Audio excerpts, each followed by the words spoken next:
Dear students, आज का हमारा टॉपिक है उपकुल पेपिलियोनेटी के पुष्पीय लक्षण या फ्लोरल कैरेक्टर्स। इन फ्लोरल कैरेक्टर्स में हम पुष्पक्रम या इन्फ्लोरेसेंस, पुष्प या फ्लावर, बाह्यदलपुंज या कैलिक्स, दलपुंज या कोरोला, पुमंग या एंड्रोशियम, जायांग या गायनोशियम, फल व बीज अर्थात फ्रूट एंड सीड, परागण व प्रकीर्णन अर्थात पॉलिनेशन एंड डिस्पर्जल तथा पुष्प सूत्र या फ्लोरल फॉर्मूला के बारे में अध्ययन करेंगे। तो सबसे पहले हम पुष्पक्रम या इन्फ्लोरेसेंस को देखते हैं। तो इस उपकुल के सदस्यों में जो पुष्पक्रम पाया जाता है वह आधारभूत रूप से रेसिमोस या असीमाक्षी प्रकार का होता है, और इस असीमाक्षी प्रकार के इन्फ्लोरेसेंस में भी फिर कई प्रकार के होते हैं, जैसे असीमाक्षी, असीमाक्ष, रेसिमोस, रेसीम जैसे मेलिलोटस एल्बा में, पेनिकल जैसे डलबर्जिया में, स्पाइक जैसे यूरेरिया में, मुंडक या हेड ट्राइफोलियम में, एकल कक्षस्थ या सॉलिटरी एक्सिलरी लेथाइरस में। तो अब हम ये जो विभिन्न प्रकार के रेसिमोस इन्फ्लोरेसेंस हैं इनको हम एक एक करके समझ लेते हैं। तो रेसीम इन्फ्लोरेसेंस में एक पुष्पावली व्रंत होता है, और यह पुष्पावली व्रंत असीमित वृद्धि करता है, अर्थात ऊपर की तरफ नए नए फ्लावर्स प्रोड्यूस करता रहता है। इस पुष्पावली व्रंत के नीचे की तरफ बड़े फ्लावर्स लगे हुए होते हैं और ऊपर की तरफ छोटे फ्लावर्स लगे हुए होते हैं। ये फ्लावर्स सव्रंत होते हैं, अर्थात इनके अंदर ये पेडिसिलेट होते हैं, इनमें एक व्रंत पाया जाता है।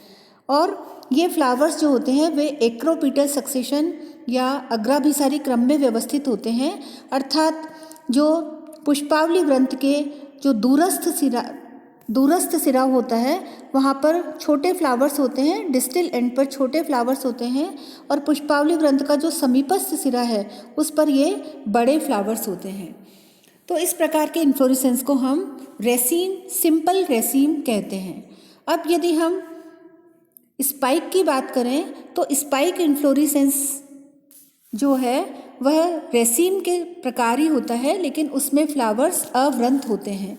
तो वह इस प्रकार से होता है कि यह पुष्पावली व्रंत है जिसकी ग्रोथ असीमित है, लेकिन यहाँ पर जो फ्लावर्स हैं वह सेसाइल होते हैं, अर्थात फ्लावर्स के अंदर व्रंत नहीं होता, फ्लावर्स अव्रंत होते हैं। इस प्रकार से फ्लावर्स यहाँ पर भी एक्रोपीटल सक्सेशन में या अग्राभिसारी क्रम में व्यवस्थित होते हैं, अर्थात जो पुष्पावली व्रंत है इसके समीपस्थ सिरे पर मैच्योर फ्लावर्स होते हैं, और पुष्पावली व्रंत के इस जो दूरस्थ सिरा है यहाँ पर यंग फ्लावर्स होते हैं। तो हमने देखा कि जो रेसीम इन्फ्लोरेसेंस है और जो स्पाइक इन्फ्लोरेसेंस है उनमें बेसिकली फ़र्क केवल फ्लावर्स के व्रंत का ही है। स्पाइक के अंदर फ्लावर्स अव्रंत होते हैं, जैसे कि इसमें आपको दिखाई दे रहे हैं, और जो रेसीम इन्फ्लोरेसेंस होता है उसमें फ्लावर व्रंत वाले होते हैं। अब यदि हम पेनिकल, जिसे कि कंपाउंड रेसीम भी कहते हैं, इसकी बात करें तो ये चित्र में आपको दिखाई दे रहा है। इस चित्र में आप देख पा रहे हैं कि यह पुष्पावली व्रंत है, और यह पुष्पावली व्रंत इसकी ग्रोथ असीमित होती है। यह शाखित होता है, तो ये शाखाएं प्रोड्यूस करता है इस प्रकार से, और ये शाखाएं भी अग्राभिसारी क्रम में ही लगी होती है, अर्थात इस समीपस्थ सिरे पर मैच्योर शाखा होती है और दूरस्थ सिरे पर यह यंग शाखा होती है। अब प्रत्येक शाखा के ऊपर जो पुष्पों का क्रम होता है वह एक्रोपीटल ही होता है, अर्थात नीचे की तरफ बड़े फ्लावर्स होते हैं और ऊपर की तरफ ये छोटे फ्लावर्स होते हैं। तो अगर हम इस एक ब्रांच को कंसिडर करें तो ये हमें एक रेसीम, सिंपल रेसीम की तरह दिखाई देती है। तो इस प्रकार के इन्फ्लोरेसेंस को, जिसमें कि सिंपल रेसीम जब ब्रांच्ड हो जाता है और प्रत्येक ब्रांच एक सिंपल रेसीम इन्फ्लोरेसेंस की तरह ही दिखाई देती है, तब हम इस तरह के पुष्पक्रम को कंपाउंड रेसीम या पेनिकल कहते हैं। मुंडक प्रकार के इन्फ्लोरेसेंस में जो रिसेप्टेकल होता है, ये रिसेप्टेकल दिखाई दे रहा है, ये रिसेप्टेकल कॉन्वेक्स हो जाता है, उत्तल हो जाता है और इसके ऊपर फ्लावर्स अग्राभिसारी क्रम में ही व्यवस्थित होते हैं। अर्थात ये जो नीचे की तरफ फ्लावर्स देख रहे हैं ये फर्स्ट फॉर्म्ड फ्लावर है, अर्थात ये मैच्योर फ्लावर है। और ऊपर की तरफ ये जो फ्लावर्स आप देख रहे हैं ये छोटे फ्लावर्स हैं, अर्थात ये यंग फ्लावर्स हैं। तो इस प्रकार का इन्फ्लोरेसेंस जो है मुंडक कहलाता है। अब एकल कक्षस्थ पुष्प क्रम के अंदर क्या होता है कि एक एक्सिस होता है और उस एक्सिस पर ये लीफ लगी हुई होती है और इस लीफ की कक्ष में से यहाँ से एक सिंगल फ्लावर प्रोड्यूस होता है। तो जब लीफ और तने के बीच की ये जो कक्ष है इसमें से एक सिंगल फ्लावर प्रोड्यूस होता है तो उसे हम एकल कक्षस्थ कहते हैं। अब हम इस फैमिली के पुष्प या फ्लावर को देखते हैं। तो ये फ्लावर्स सवृंत या पेडिसिलेट होते हैं। तो ये पेडिसिल दिखाई दे रहा है फ्लावर का। सहपत्री या ब्रैक्टिएट, सहपत्रिका युक्त या ब्रैक्टियोलेट, एक व्यास सममित या जाइगोमॉर्फिक, द्विलिंगी या बाइसेक्सुअल, पंचतई या पेंटामेरस, जायांगधर या हाइपोगाइनस या परिजायांगी पेरीगाइनस प्रकार के भी फ्लावर पाए जाते हैं। फ्लावर पूर्ण या कंप्लीट होते हैं और इस कुल के जो सभी फ्लावर्स होते हैं वे क्लिस्टोगैमस होते हैं, अर्थात जो फ्लावर्स होते हैं वे कभी भी खुलते नहीं हैं, बंद ही रहते हैं। और इन फ्लावर्स के अंदर स्वपरागण होता है या अनुन्मीलीय परागण या क्लिस्टोगैमी पाई जाती है। तो हम देखते हैं कि हाइपोगाइनस और पेरीगाइनस फ्लावर्स किस प्रकार के होते हैं। ये आप चित्र में एक हाइपोगाइनस या जायांगधर फ्लावर देख रहे हैं। इसमें यह जो दिखाई दे रहा है यह पुष्पासन है या थैलेमस है जो कि ऐसा उत्तल हो जाता है और इसके सबसे ऊपर की तरफ जायांग स्थित होता है, ये जायांग है और जायांग से नीचे की तरफ एंड्रोशियम, कोरोला और कैलिक्स स्थित होता है। तो इस प्रकार का जो जायांग है यह सुपीरियर कहलाता है और बाकी के ये जो पार्ट्स हैं तीनों के तीनों एंड्रोशियम, कोरोला और कैलिक्स ये इन्फीरियर कहलाते हैं और ऐसा फ्लावर हाइपोगाइनस या जायांगधर कहलाता है। अब यदि हम परिजायांगी या पेरीगाइनस फ्लावर को देखें तो ये चित्र में आपको पेरीगाइनस फ्लावर दिखाई दे रहा है। इस चित्र में क्या होता है कि ये जो पुष्पासन है यह प्लेट के समान छिछला हो जाता है या यह कप के समान हो जाता है और इस कप के जो रिम्स होती है, किनारे होते हैं, वहाँ पर हमें पुंकेसर, दल और बाह्यदल दिखाई देते हैं और इस कप की गुहा के अंदर, कैविटी के अंदर हमें यहाँ पर ये जायांग दिखाई देता है। तो हम देखते हैं कि जायांग जो है यहाँ पर हाफ इन्फीरियर है और इस तरह के फ्लावर को हम पेरीगाइनस या परिजायांगी कहते हैं। अब हम कैलिक्स की बात करते हैं। तो कैलिक्स जो होते हैं वह 5 सेपल से मिलकर के बना हुआ होता है। संयुक्त दली या गैमोसेपेलस कंडीशन पाई जाती है। विषम बाह्यदल अग्र या ऑड सेपल इंटीरियर होता है।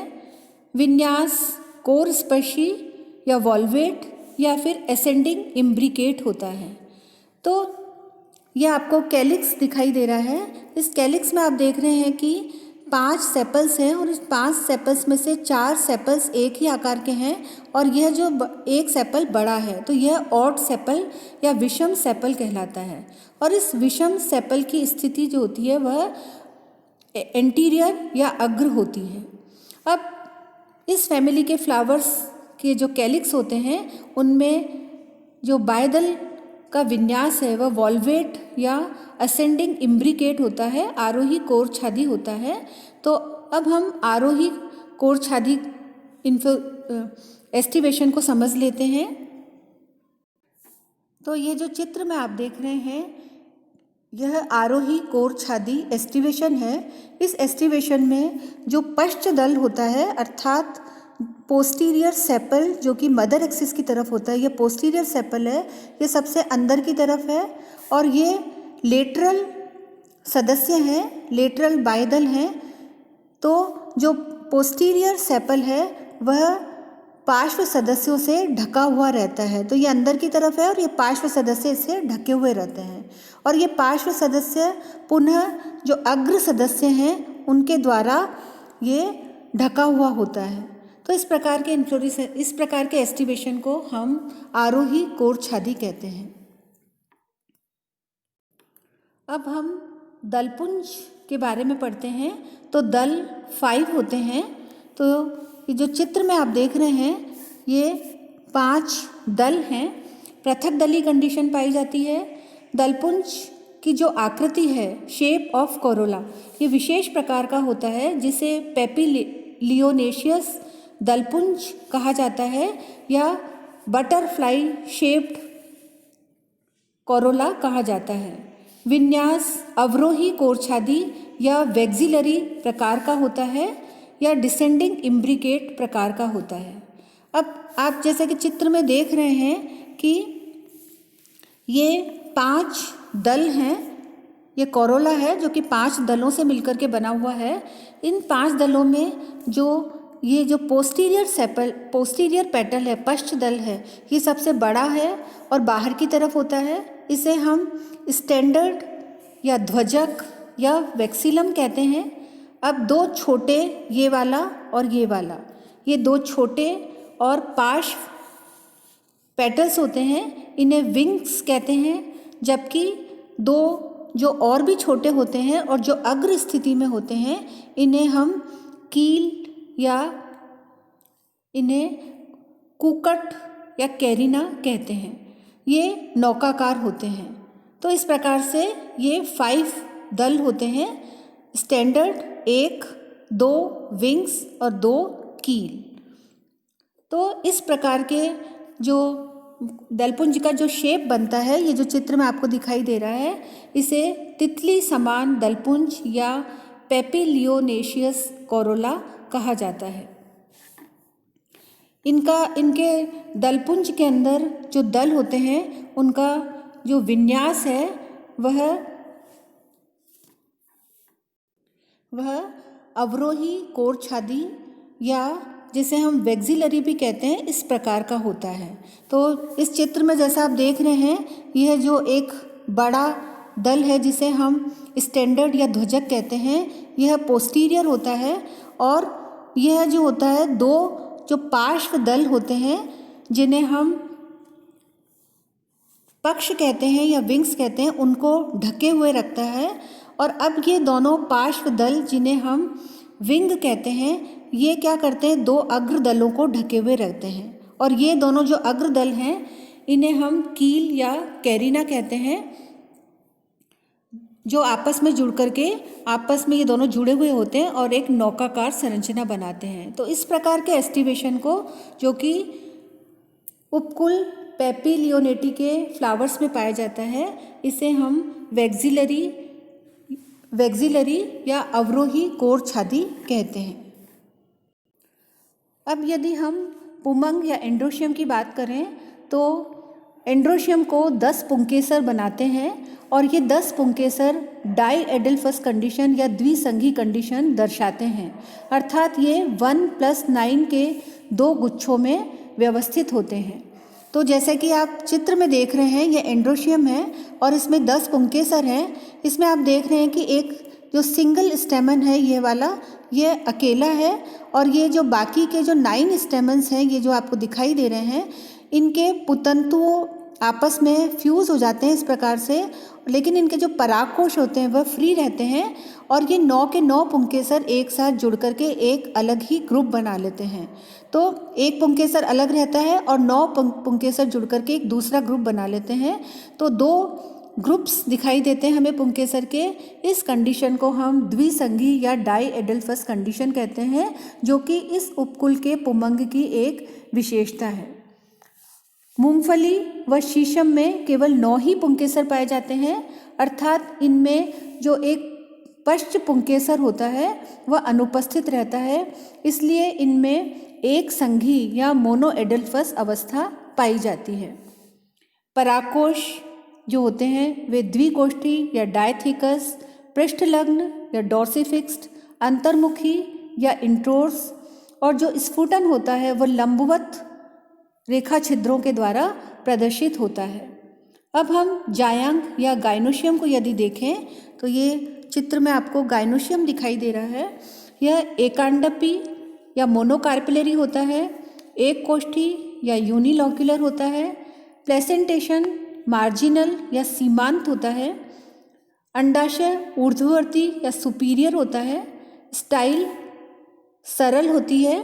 ये स्टाइल आपको दिखाई दे रही है, सरल है, सिंपल है, एक है और कुछ मुड़ी हुई हमें दिखाई दे रही है, और जो स्टिग्मा है वह कैपिटेट या समुंड होता है। मटर के अंदर जो वर्तिकाग्र है वह तलवार की आकृति के होते हैं। फल शिंब या लेग्यूम प्रकार के होते हैं। तो लेग्यूम ऐसा फल होता है जो एक अंडपी, एक कोष्ठीय और बहुबीजी अंडाशय से विकसित होता है।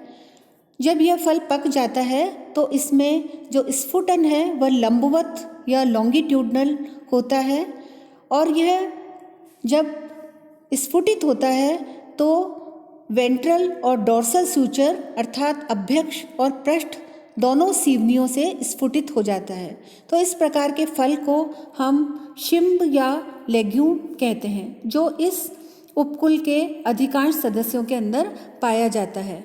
और इसका सबसे अच्छा उदाहरण आप मटर में देख सकते हैं। तो जो मटर की जो फली होती है वह फ्रूट है, और इस फली में आप देखते हैं कि जो यह फली होती है मटर की, इस प्रकार से यह मटर की फली अपने डोर्सल सूचर और अपने वेंट्रल सूचर दोनों ही सूचर से स्फुटित हो जाती है, और अंदर बहुत सारे इसके अंदर बीज लगे हुए होते हैं, अर्थात जो जायांग होता है वह बहुबीजी अंडाशय होता है। और जब आप इस का जब ट्रांसफर सेक्शन काटते हैं तो आपको सीमांत बीजान्यास दिखाई देता है। अब कुछ पौधों जैसे कि मूंगफली के अंदर लोमेंटम प्रकार का फल पाया जाता है। मूंगफली में क्या होता है कि जो फ्लावर्स होते हैं वो निषेचित होने के बाद जमीन में अंदर प्रवेश कर जाते हैं, और जो फल का विकास होता है वह जमीन की सतह के नीचे होता है। ऐसे फ्रूट्स को हम जियोकार्पिक फ्रूट्स कहते हैं। शीशम में फल अस्फुटनशील होते हैं और विंग्ड होते हैं। जो ये विंग्स होते हैं वे फल भित्ति या पेरिकार्प से बनते हैं। अब इस उपकुल के बीज जो होते हैं वे नॉन एंडोस्पर्मिक या अभ्रूणपोषी होते हैं। परागण व प्रकीर्णन, पॉलिनेशन एंड डिस्पर्जल, तो मूंगफली व मटर में स्वपरागण होता है, और अन्य में कीट परागण प्रायः मधुमक्खियों के द्वारा होता है। अब हम इस उपकुल के फ्लोरल फॉर्मूला या पुष्प सूत्र देख लेते हैं। तो पुष्प सूत्र जो है वह ब्रैक्टियोलेट, एक व्यास सममित, हर्मेफ्रोडाइट, कैलिक्स जो होते हैं वो 5 होते हैं, और गैमो सेपेलस कंडीशन दिखाते हैं।